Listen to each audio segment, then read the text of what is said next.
Hey, what's up? Um, I did check the cam, pulling up and down for any play in the cam journals.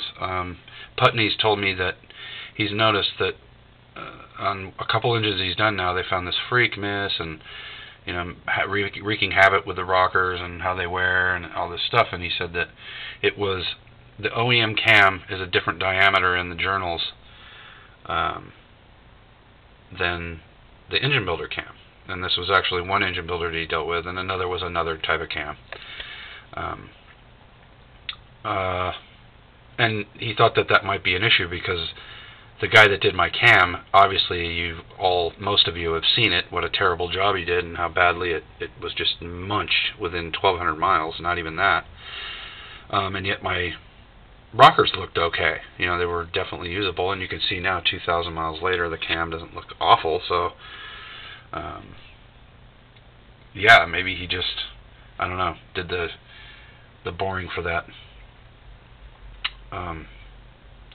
the journal part of the head, and I guess that's what the Putney's was finding, is that the head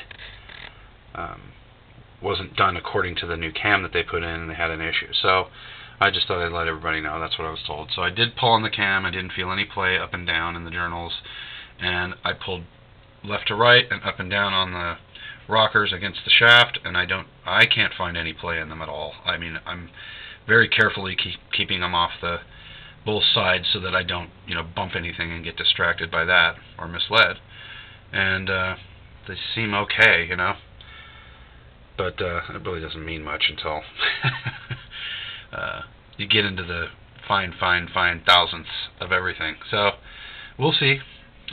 The adjusters will go in. They should be here tomorrow. That's what LCE has never taken more than 2 days to get me anything, and especially something that small.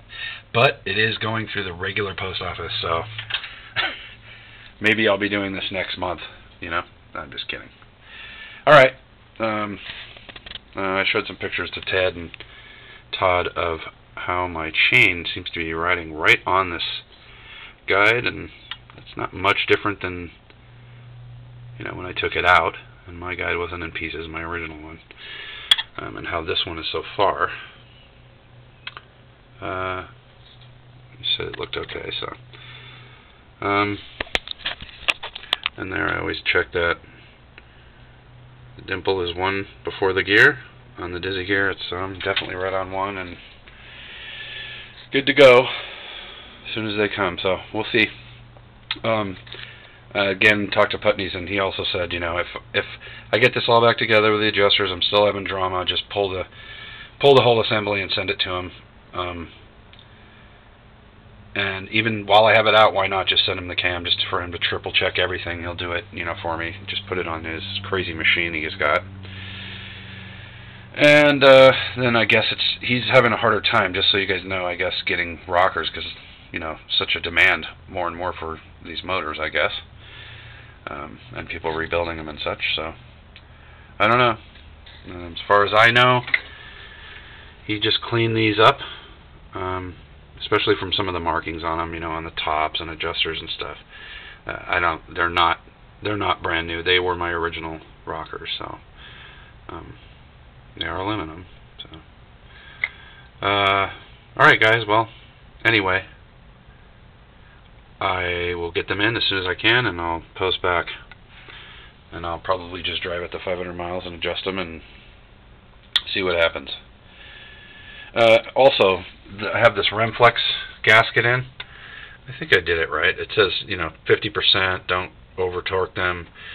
You can, they told me, go back, and I had to, because when I came back the later that day, they were like 10 pounds. Some of them all spun right off. So, and my studs aren't moving; they're staying sunken. You can see I've got them all in now to the tongues, inside the head. So, and in the picture you could see this one right here was a little stripped out, but that was just because it was barely in there, and it tore one of the threads, but inside the head. But then the stud went in and freely and went all the way in with no issues. So, and bottomed out. So, and it's holding 16 pounds. It says 12 to 16. I went to 16 just to get it to crush 50%, like it said. I have no idea if this is leaking or not, but the same leak came back, so I don't really think it's the exhaust. It just doesn't sound, the same tick came back, I mean, just doesn't sound like it at all. So I guess my only other option is just throw a little seafoam in there, little tiny bit, and see if it pisses out any of the exhaust manifolds on the head. That might tell me, right? Alright, guys. Oh, I'm also curious if anybody has any ideas on heated O2 sensors. I'd like to just, my readings were okay on the O2, but they were a little bit to the rich side. And so,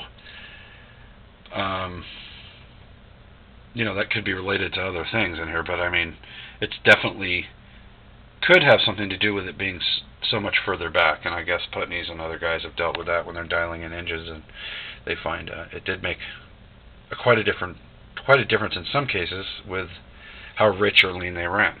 And I guess from everything I've heard, even from the factory, the turbo stuff and all that, they're a little bit richer so they don't blow up. But yeah, I don't want this mileage, 15.5 gallons, a gallon city, and I don't know really technically what on the highway. That's about what I got, 15.5 miles a gallon. So that can't be right. So, all right.